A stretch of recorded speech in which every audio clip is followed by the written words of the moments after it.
All right. Hello, friends. Thanks for tuning in. And I am here with, I'd like to call her a friend of mine, Tanya Mark from tanyamark.com.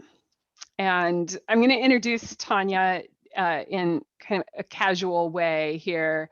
I met her years ago and was drawn to her right away.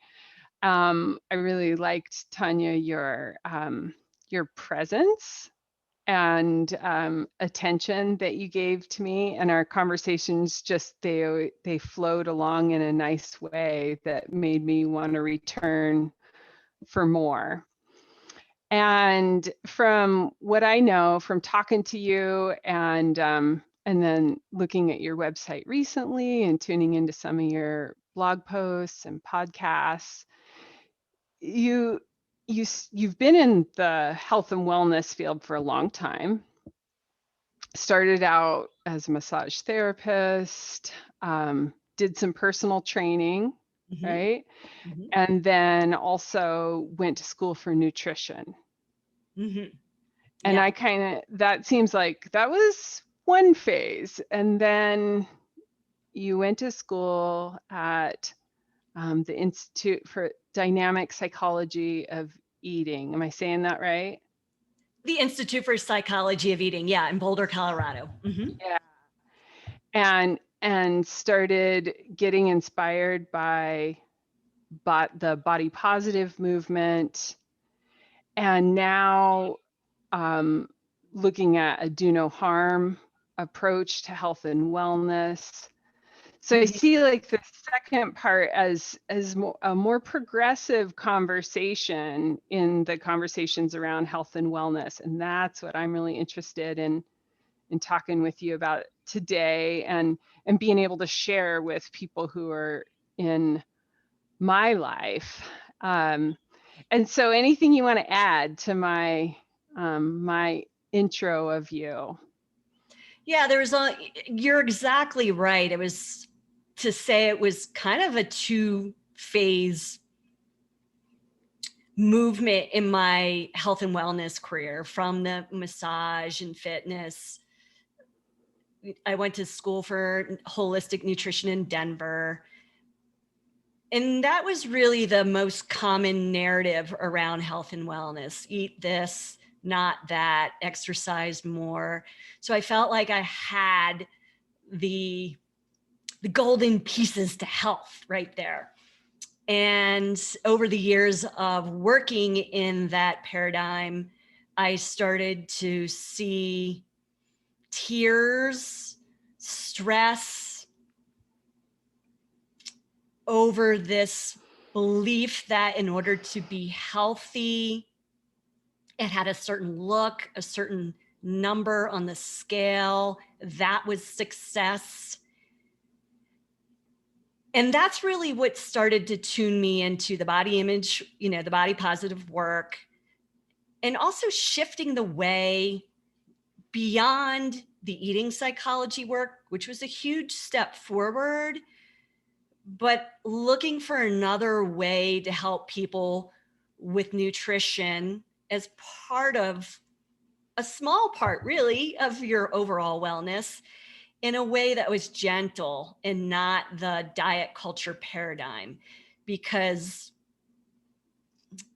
nutrition started, to me, it's not started, it looks this way today, is you need to restrict X, Y, and Z, or whether, it's carbs or um, dairy or gluten or sugar.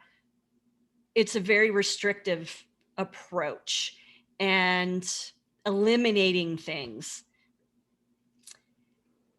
And over the years, it quote works, but it's a short term look at health.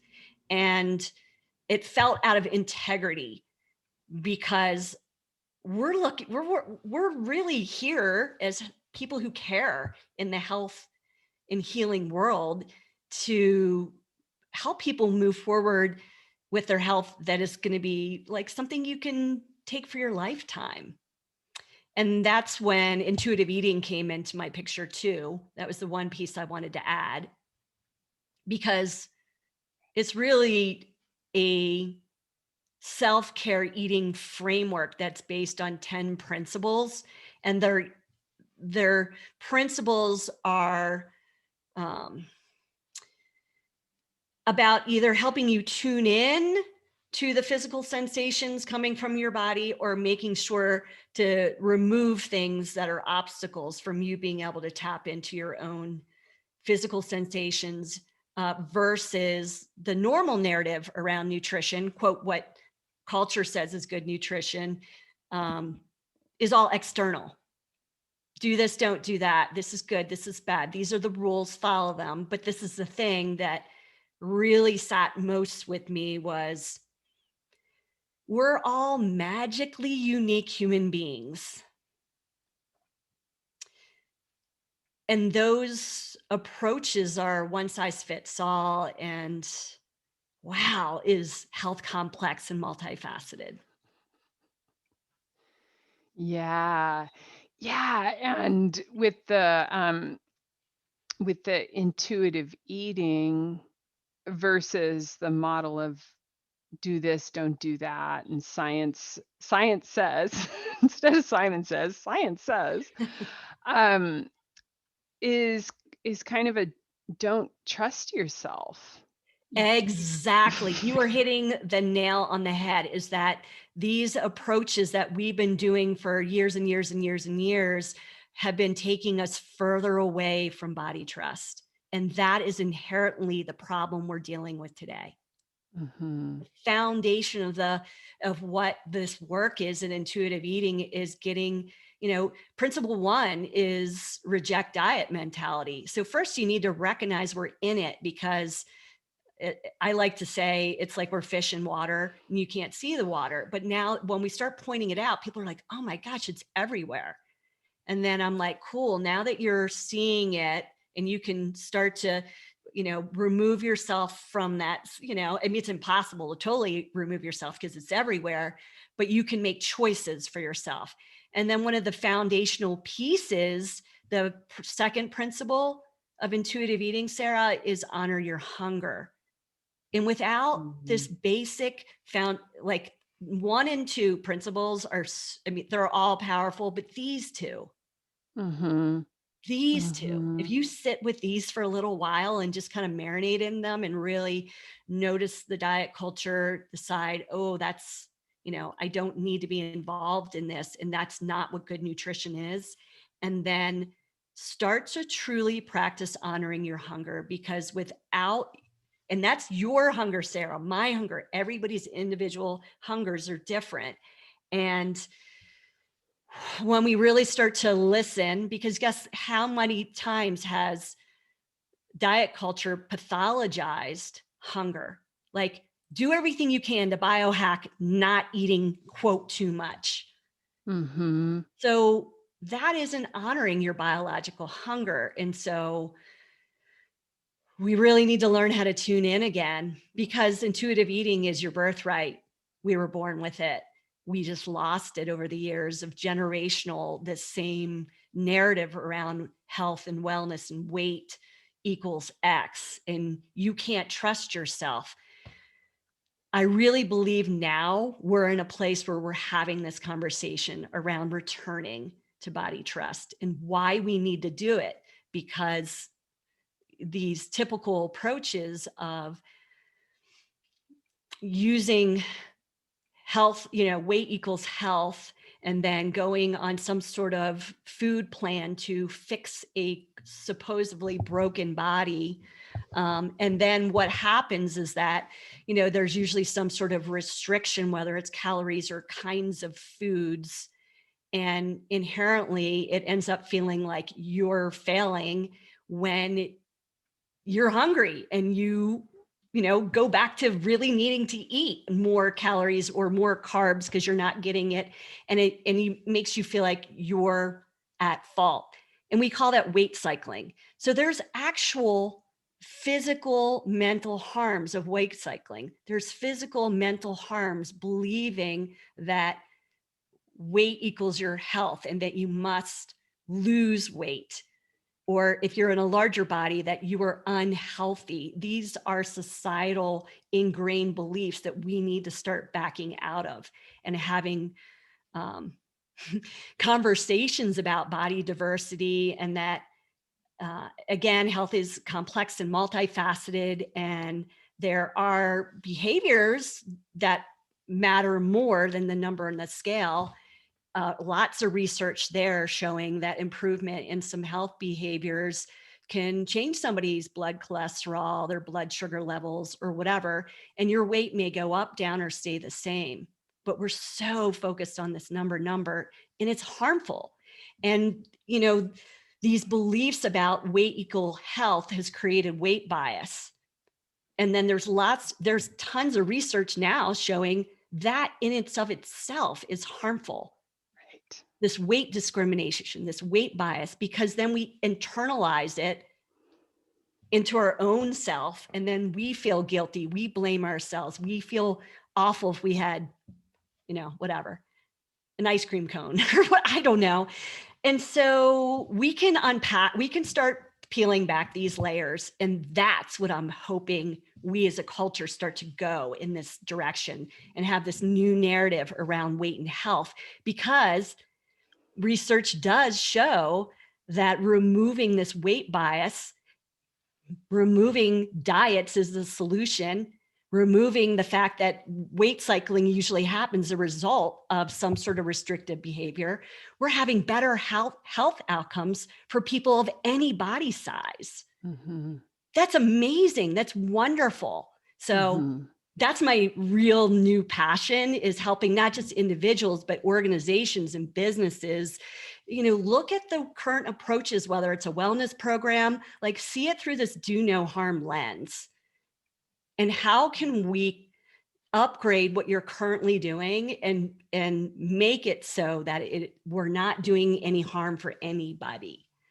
Right. And beautifully, the Right. health outcomes are great no matter what your body size, because whether or not you're in a body size right now that culture deems acceptable or not, you're either fearing gaining weight or, quote, getting fat. Or if you live in a larger body, you think that you're in a body that's not acceptable and you got to spend your lifetime, quote, fixing it. So Mm-hmm. it impacts everybody. Of course, it Mm-hmm. impacts people in a larger body size far more, but it does affect everybody.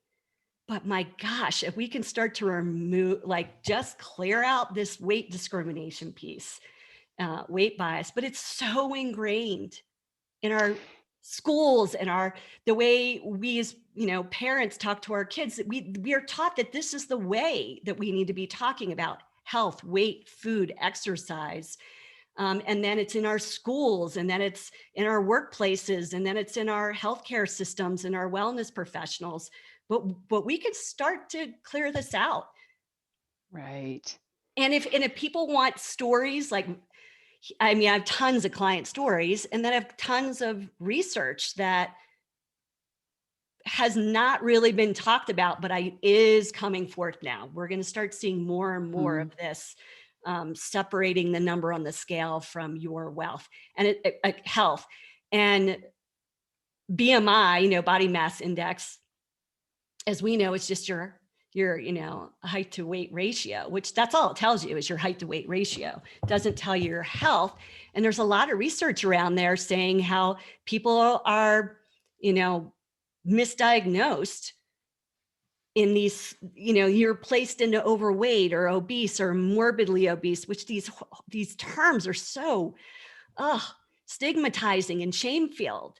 So, seeing if we can remove these words, these labels that are harmful in and of themselves from medical records. And I mean, Mm-hmm. doctors talk about it too. They're like, yeah, like it's, they don't enjoy having this on a patient's form either. And then a patient sees this, it could be you, me, and how is that impacting your mental health or your social health, physical health, emotional health? And we don't need to have that on patient records or be using these words, Right. you And know. the cultural health too. It impacts that as well. Language is so big, and I like what you said about the with the fishbowl analogy. You know, we don't know we're in it because you can't see the water. And I do think that like I have been super curious about these these terms because yes, it's my profession, but also it's kind of like, well, what led me into my profession, my authentic curiosity and my own challenges and struggles. So things like the body positive movement and anti-diet culture um and weight not being the a really significant marker of health.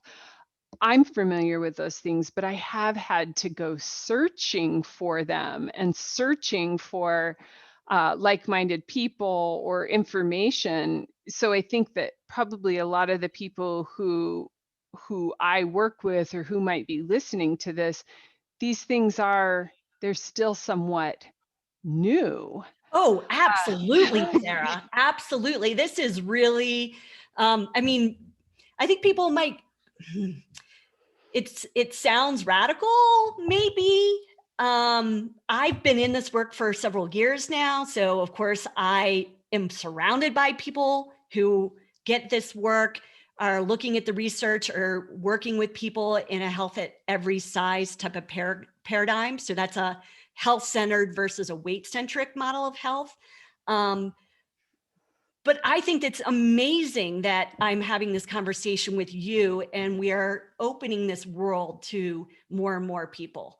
This is what we need to do, is begin to have these conversations. And like you said, getting curious, like this is all I mean, I have to say, I look back and I kind of shudder at some of the things that I've taught in my past, but I only knew what I knew. And now I know better, so I will do better. So I think that's Maya Angelou who said that. It's her quote. But I think that's all we can do, is we learn through experiences. It's not a mistake if we've learned from it. No, So no. there are And no it's mistakes. gotten Yeah. you, yeah, it's gotten you to where you are and, you know, and who you are and your passion. And I wanted to, so your tagline of the make eating easy, feel good in your body, and let's create your food and body peace plan.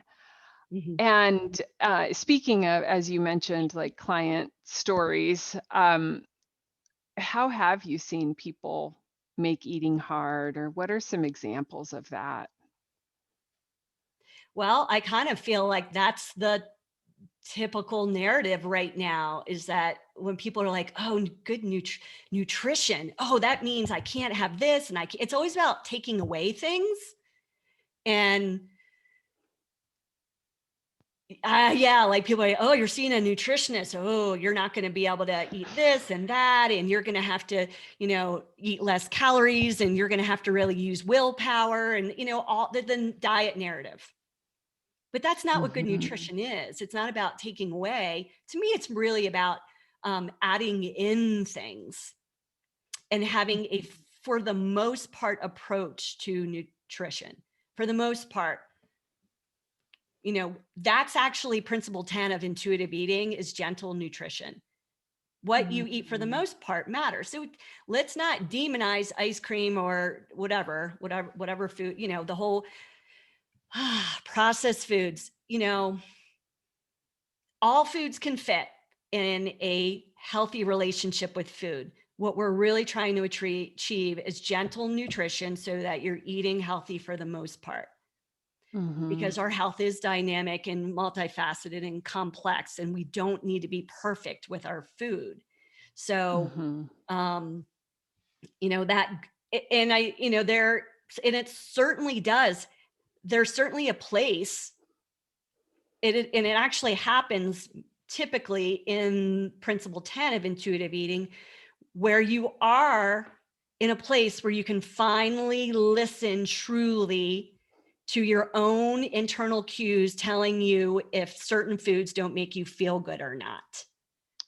So Right. instead of just going on the bandwagon of I have to be gluten-free, dairy-free, sugar-free, whatever, first we've got to clear out we got to peel back all the external messages, and we practice Mm, getting you to tune in to satisfaction and fullness and your hunger. And then by the end, we can say, okay, and probably along the way, you're discovering that maybe you do digest dairy great, or maybe you don't, but you're getting more in tune with your own cues versus the messages are telling you that that the narratives are saying you can't have dairy. Well, some people can, some people it doesn't make you feel good. And that is really where I want to help people get by principle 10, is where you right. do take in consideration that you're a unique human being and how you process food is different than another person. But we can't just go to principle 10. Yeah. We've Right. got to clear out the layers of external messages that have been influencing us, teaching us Mhm. to taking us, like we talked about this at the beginning, taking us further away, body trust, when Yeah. we are trying to reestablish body trust with intuitive eating. Right. And of course I'm coming through a yoga lens, and when I say yoga, I don't mean like in a studio with a bunch of people practicing postures. I mean the tuning in that practice creates, the years of my curiosity and investigating of what is yoga and why am I doing this and what are these ethical guidelines that are suggested, one of them being the Sanskrit word ahimsa, which is do no harm, or Mhm. do less harm. And that means, and harm can come in the form of thoughts, speech, and action, which includes the internal dialogue. Um, but this, one of the it's kind of like a double-edged sword of being a committed practitioner of yoga and choosing this tuning in is I am so attuned to my sensitivities and how different things affect me. And I'm almost, in some ways, less tolerant, or I have to be a little bit more careful about what I consume through my eyes, through my ears, through, in my mouth. Um, but I do think it comes from a place of I've chosen to tune in. And so I really like hearing you say not only that that's part of the 10 steps of intuitive eating, but also it's not that fast. There- there's No. there's a process to being able to settle in and turn off the mind of can't eat that, can't eat that, can't eat that, can't eat that, versus like when I eat that, I feel this. Right. And it takes some time to, like I said, peel back those layers of the external messages and really truly be able to hear the messages coming from within your body, and checking in with, is this an internal message, or is there still some stuff going on up here Yeah. influencing that? And honestly, the first principle, I'm going to read it to you because it feels pretty edgy. Yeah. Ditch the books and articles that offer you the false hope of losing weight quickly, easily, and permanently. Edgy. Get angry at diet culture that promotes weight loss and the lies that have led you to feel as if you were a failure every time a new diet stopped working and you gained back all of the weight. Whew. If you allow even one small hope to linger that a new and better diet or food plan might be lurking around the corner, it will prevent you from being free to rediscover intuitive eating. So intuitive eating is not anti quote weight loss, but what one of the really important pieces as you begin this process is to understand that those external messages, and that if you're starting out like this, I need to lose weight, that actually gets in the way of you being able to tune in. Does that make sense? So in fact, Evelyn Tribole, because this comes up all the time. Well, what about weight loss? What about weight loss? Well, she says, we understand in our culture that weight loss is such a huge subject, and everybody believes if you gain weight, you need to lose it. If you're in a larger body, you also have to lose it. Like it's just the narrative out there. And so we acknowledge that, we get that.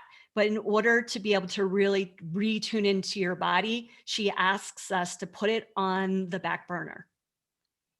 So even though you're still maybe having this in your head and you really are hard on yourself and believe that I have to just get rid of this weight, I have to get rid of this weight, we're like, okay, let's just settle here and allow this process. If you can just put it on the back burner and allow yourself to start learning how to get back inside your body and hear these signals, because they have been blunted. They have been, I think I had a quote on one of my social media posts that says,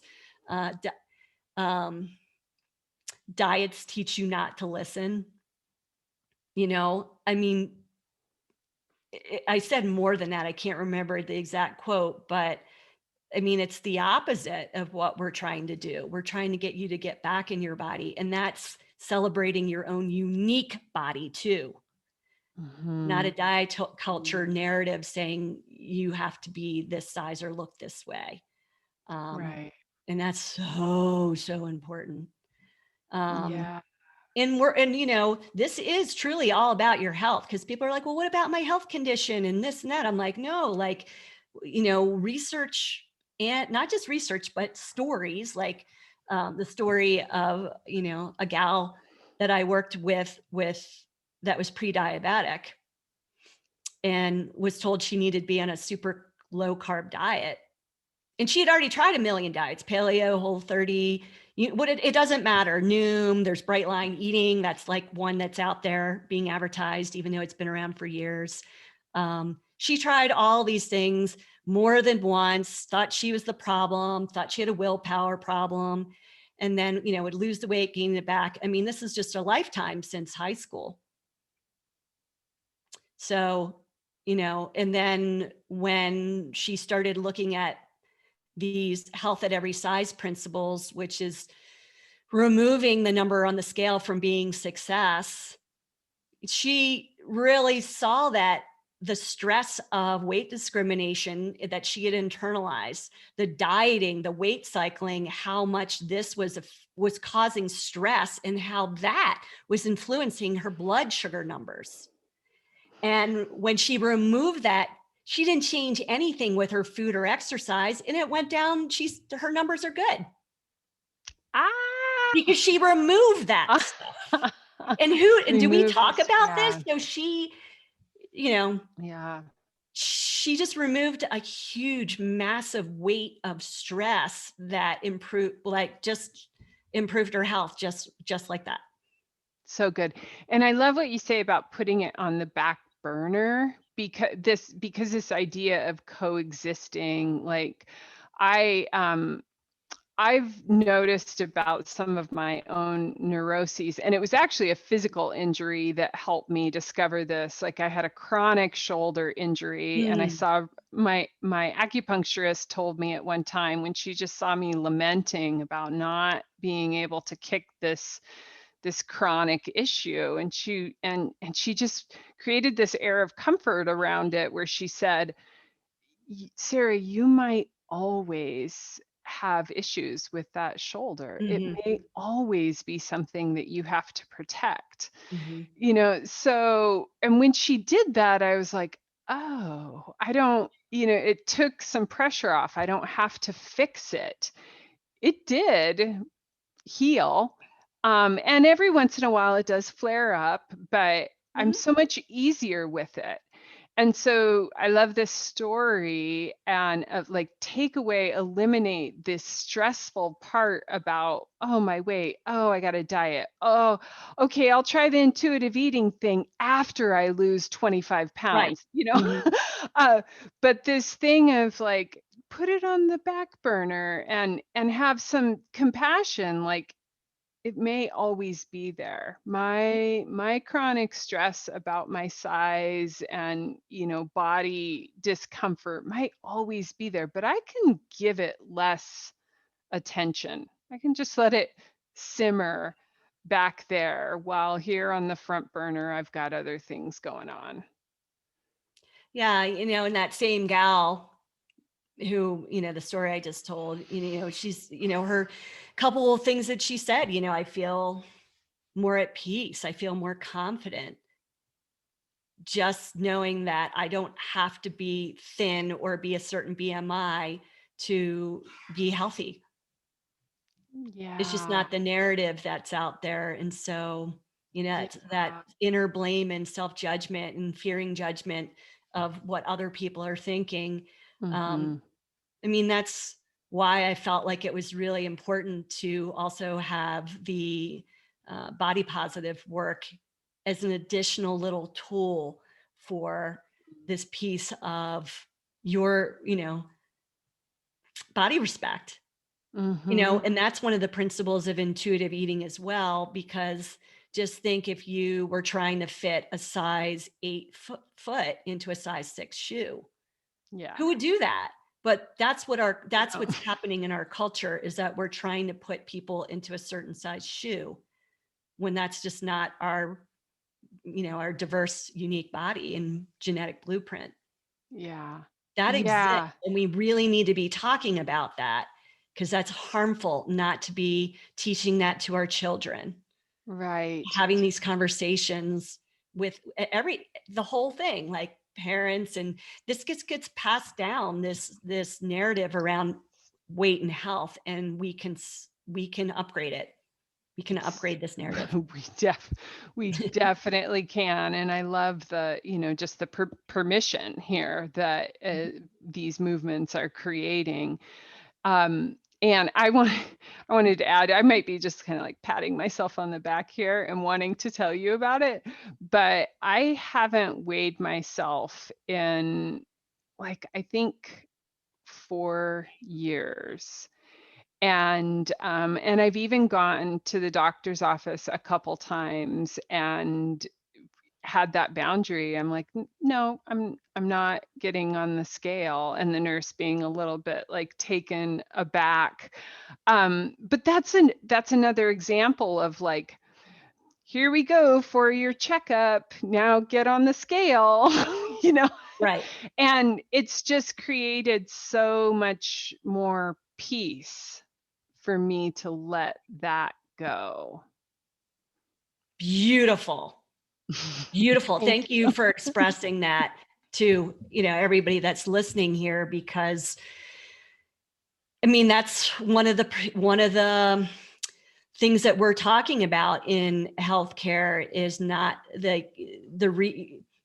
you can advocate for yourself, but we're also trying to talk to the healthcare system about, like, that's just not an automatic thing to do. You only really need it for very, very rare circumstances, like a medication that is weight based. A couple other things, but they're rare, and so we don't need to be doing that. And research shows that a lot of people will avoid healthcare, preventative stuff, they'll delay it. And then guess what? Then, if you do have a health condition, it progresses and it's gone so far until it gets to a point where you have no choice to go. But people are avoiding because of this shame that they're getting um, through these automatic weigh-ins, or healthcare professionals going to, this is all this is all we ever know. So there's no, like, this is just cultural, that you need to lose weight, and here's, oh, have you heard of the whatever the latest one is? You can go Yeah, do that. And it's like, right. okay, when we start to understand the harms of the weight centered approaches, these restrictive diets, how eventually they come back to weight cycling. And all three of these things actually would not pass the do no harm test. They do not pass do no harm test. And as we bring this up, people are like, yes, you're right. I am seeing this, whether you are the client or the patient or the healthcare professional giving the advice. People are frustrated both ways. Right. The frustration is Yes. based on the fact that we are using a weight-centric model versus a health-centered model. And it's going to bring relief to all different pieces, whether you're a parent, a coach, a mentor, a wellness professional, a healthcare, a child who's in school and is being bullied because of their weight. Schools have anti-discrimination, policies. And one thing that needs to be added is weight discrimination. Mm-hmm. Mm-hmm. Yeah. There's some powerful stuff going on here. And so when we start to have these elevated conversations, you start to see all these little areas that we can upgrade. We can. For better health comes for everyone. Right. And better quality of life, and yes, and taking that self-trust back, reclaiming that. And so the Be Body Positive model, I thought there were some really good points in that. Will you just run through those 5 points with the Be Body Positive model? Yeah, you bet. And what's really cool about these 5 competencies is that they really are diving into a lot of stuff that you and I have just talked about. Yeah. So it's really cool how the first one is called Reclaim Health. And that's really about what we're talking about, uncovering these messages that have influenced our relationship with food, body, exercise. That the approaches are weight centered. And so the goal in this one is to talk about these messages, talk about the myths that we have ingrained as truths, talk about a weight neutral approach. Because this is powerful when you start to learn this, because then you don't feel like you're broken and need to be fixed. Right. It's a system that needs to be fixed. And that sounds more peaceful. Oh my gosh. When you're not putting this blame and stress on yourself, and it's like, no, we need to place this where it belongs. It's the approaches that we've been taking and the beliefs we've ingrained. And when we remove that, oh my God, that's why I feel like just right there in that first section, we can start to feel relief. We're like, oh, that stress of having to, your success equals that number on the scale. Right. That's gone, that we just take that away. Like, that's not your success. We want you to really be looking at health-centered behaviors without the number on the scale. Number 2 is practice intuitive self-care. So this really is about listening. So not just listening, but then are you actually following up and taking action? So, listening and following to your body's wisdom. Right. It's hard to hear with all the noise out there. So that's why intuitive eating is part of intuitive self-care. Yeah. So am I going into the in-depth teaching when I'm doing a Be Body Positive group? No, but it plants the seeds of what it is in this module. And then if somebody is like, oh my gosh, this is what I want to do, that can come after the, before or after, it doesn't really matter. But, the same thing, intuitive movement too. Exercise has been so tied into weight and, oh, okay, how much, okay, you're here because you want to lose, like that assumption that you're there if you're in a bigger body, that you're there to lose weight. You need to remove that. Like fitness and movement, well, it's unique to everybody because everybody's body is different.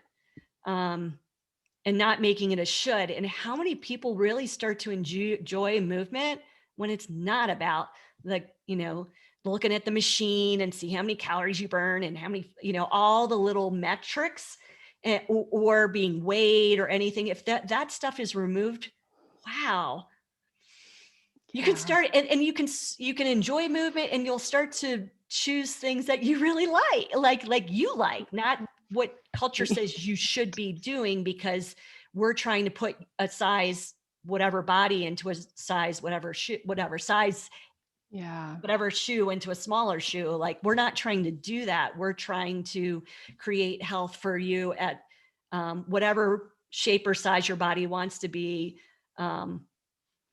when you're truly taking care of your health, not the co-opted self-care out there. Like diet culture's co-opting self-care too, making it believe that, oh, well, self-care and good nutrition is restricting everything under the sun.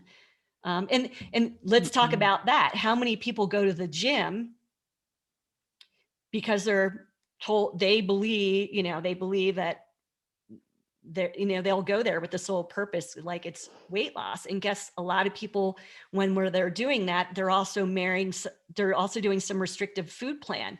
And then guess what? You're restricting, and sure, your body might be changing weight, but then guess what? You aren't getting enough energy. And so like going to work out or move your body becomes hard, exhausting, tiring. And then people quit because they're actually not giving themselves enough energy.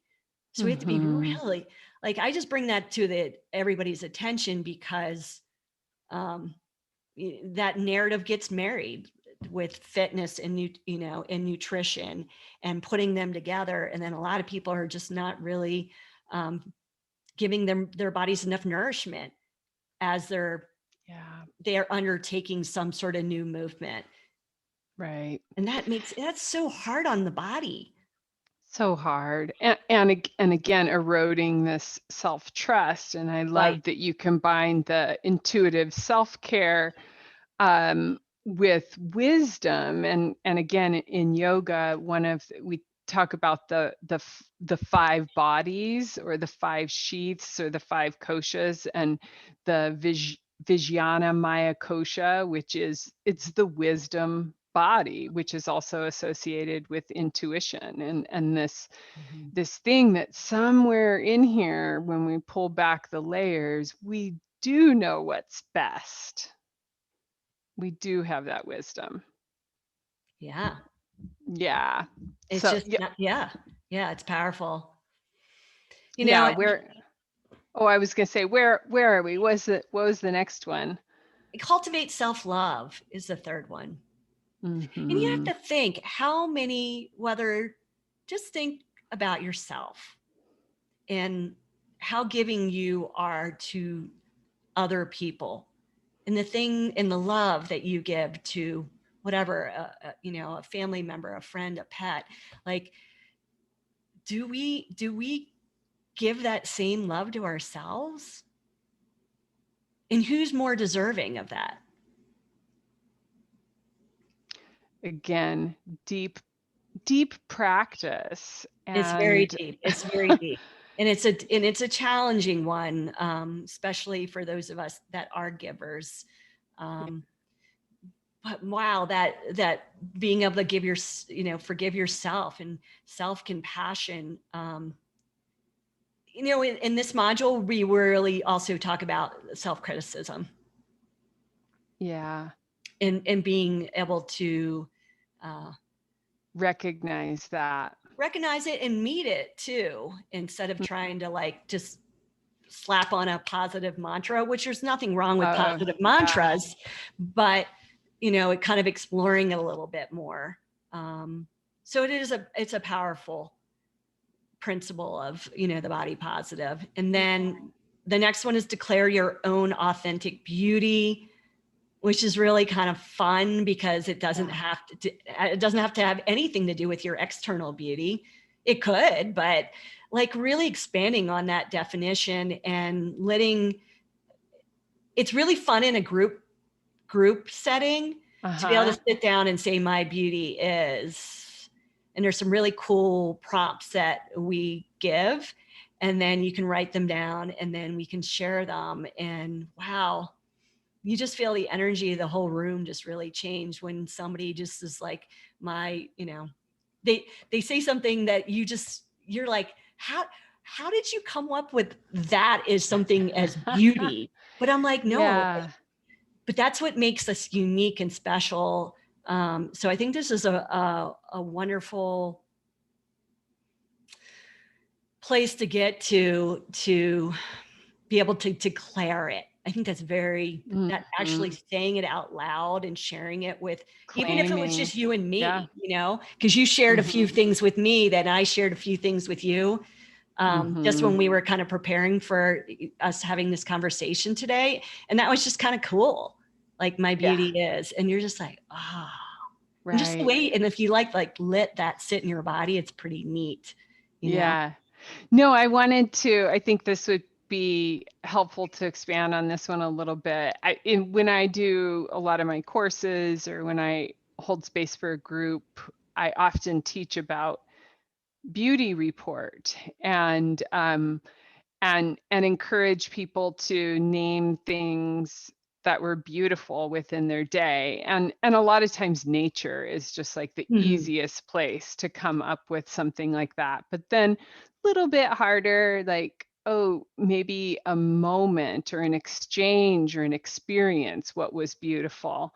But then when I was reading your blog and I read that example that you had written about your beauty, it inspired me to write one. So I do want to share too. So you wrote, for example, my beauty is my laugh, my passion for the body positive movement, the giddiness I feel when surfing a wave, and my singing silly commercial jingles out of tune.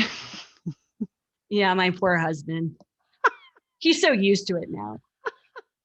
I don't know why I like to do that. It's fun. What's, hit me with a jingle. Oh, I don't know if they're appropriate. Well, I have one for you because you don't know this, but this is one of my talents too. Rolo, Rolo to your pal. It's chocolate covered caramel. You can roll a Rolo wherever you are. That's funny because a lot of them are commercials of like sodas or candy bars, things like that, because they're catchy, right? And you just like bring home the bacon, fry it up in a pan, or don't bring home the bacon, bring home the sizzling. I mean, this is dating me. And then see, now I'm starting to think of ones that are appropriate to share. Or like I Right. just remember all the Coke jingles. Coke adds life, everybody knows Coca-Cola. Coke. I mean, how many Right. catchy little things that I still remember. And these were really old Gosh. jingles. Um, And this is a piece like that we haven't even touched on. And I didn't expect it to come up, but hello, these jingles were ingrained in my childhood brain, from an advertising and consumer based perspective, because our whole food system, really has become there's profits involved. well, There's profits in Rolo sales. there's profits in that, and there's profit. I mean, diet culture is a $72 billion industry that is preying upon a certain whatever. Their narrative is around, this is the body size you need to be, which is ridiculous. It's like one body size, and everybody needs to put their size 8 foot or whatever your size into a size whatever shoe, and they're making billions of dollars off of it. So, Mm. these profits are everywhere. And so that's where God, tuning into your own body and is so, getting back into your body is so important. Embodied. So It good. sounds, it sounds like this really, I don't know, that term can really feel kind of out there, but it's like, no, like we're just getting you to tap into listening to your own body again. It's not that out there, but it just, you Right. know, but in our fast paced, busy lives, that might seem hard. Okay, sure. But Hmm. we start, we begin, we practice, we try, we explore, and we get to know ourselves. We do. And I think like the last of those five is community, build community. And that I think is so important too. If if this stuff interests us, just like I mentioned, like I've gone digging and looking for mentors and looking for peers, and you know more than me, and consuming your insights and other teachers within the field, and then being able to share it back out Oh as yeah. well, and having these conversations, and then we're part of that change, part of what begins to normalize some of these more progressive um, terms and ideas and philosophies and ways of being human and being here. Yeah. I mean, community is so important, especially when these ideas are seem, for most people they are new or different, or they are not the typical narrative. And so um, doing this work alone is it's challenging, and I highly encourage people to, you know um, look at the books you're reading, the conversations you're having, the social media you follow. How are these things making you feel? Are they, like, trying to understand, is there diet mentality involved, diet culture, putting its little tentacles in and trying to make us feel less than, or that we should be doing this, and then producing these feelings of guilt and shame when it's really not us, it's the model and the approaches that Right. we've just been doing for years and years and years. So being surrounded by community, and you can form your own little community. you know you know I I've been doing this for years, so I'm always seeing these messages and learning from new people. And the same thing, you and I have this conversation, and then, everybody who's listening is like, oh, this is interesting, or, maybe I want to learn. I'm curious. Hmm. This is really edgy, but I'm curious. Cool. Like, that's awesome. Just to, hopefully this just planted some seeds, Yeah. and then you start to change your community. You start to change, who you want to hang out with, and what kind of conversations you want to have, and who you want to have as your the wisdom you want to get from, choosing a certain yoga teacher that you really love. What's their perspective on all of this. It's just community is powerful. It can really, really help us move along a little further. We all Hmm. do a little better in community and connection. Yeah, that's we're wired that way, Mhm. and we have a few hundred years under our belts as humans of being more individualistic, or having nuclear families, and the rugged individualist. But there's thousands and thousands of years before that where we were, tribal, extended family groups. I think it's wired in. It's we need each other. And we do. And the thing that's hard, I want to really point this out, is that our current tribe and culture is deep in diet culture. So when you step Mhm. out, you can kind of feel like an alien. So that's why we need to start finding our people in this new narrative, because it is. I mean, it's so ingrained. Yeah. It's like part of our culture. And so when you say, no, I don't like, I'm starting to see why this isn't good for me mentally, emotionally, physically, socially. And Mhm. you start to play with stepping out and learning something new. You do need it's really helpful to have a new tribe to help support you Yes. as Yes. we So shift and change and grow as human beings. It's like your tribes change because you want to be around people having like-minded conversations that make you Mhm. feel good about yourself. Yeah. Yeah. And I want to say on that note too, like just presencing for folks that it can be hard. Oh, It hard. can be really hard to change and have to come up against this thing of like, ooh, some of the circles I hang out in or the people who I love dearly actually don't make me feel that good or they don't align anymore. And I know um, I, as I've worked with people over the years, that can be hard. It can be hard to choose oneself and what the wisdom body and the self trust is saying, um, because you don't want to hurt or leave anyone behind. Yeah. Yeah.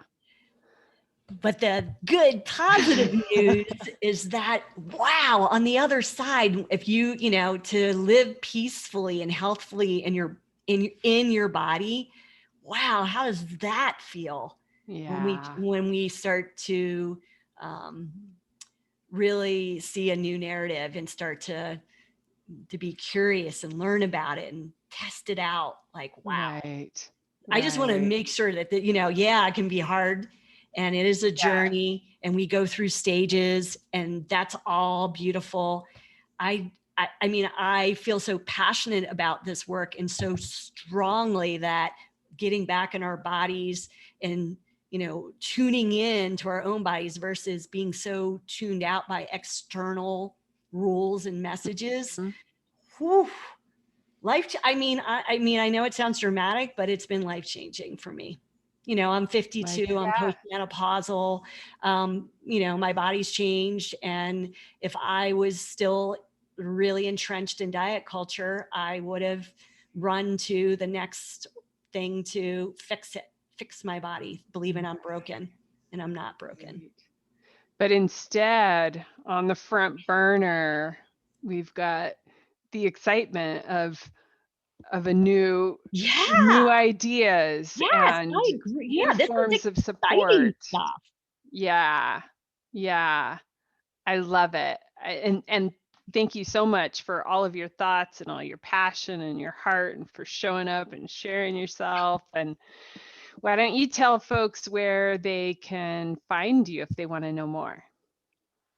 Yeah, thanks, Sarah. Thanks for hosting me and having this wonderful conversation. Mhm. And, you and I have connected, a little bit throughout the many years that we've known each other. So it was super fun to just connect Yeah. from Jackson Hole, Wyoming. And where are you in Idaho again?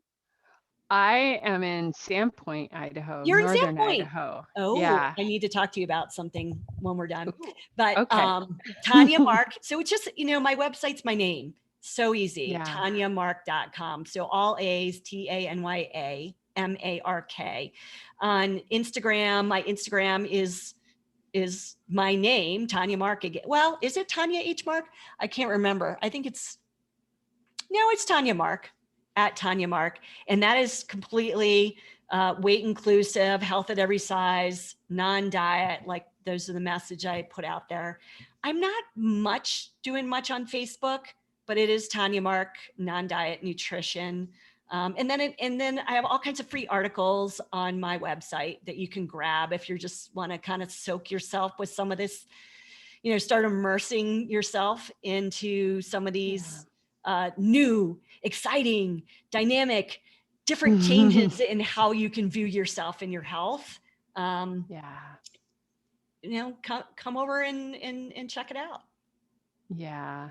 Yeah, do. I did, and I definitely encourage folks to check out Tanya's work and just to be around her enthusiasm a bit more. And she is a great writer. And yeah, so thanks folks for listening in, and feel free to, if you thought of someone while you were listening to this, pass it on to them, share it with them, because this is how we do it, one body at a time. Changing culture. Yeah, no. I mean, this is how we build this community more, is you just keep saying, oh, that was so interesting. Let me share it. And then it just keeps being shared. And then it Yeah. just starts to be like, oh, we can have new conversations, you know, up level Yes. them, upgrade them. We can do this. Yes, we can. Oh, thank you so much, Tanya. You're And welcome. yeah, we'll talk soon.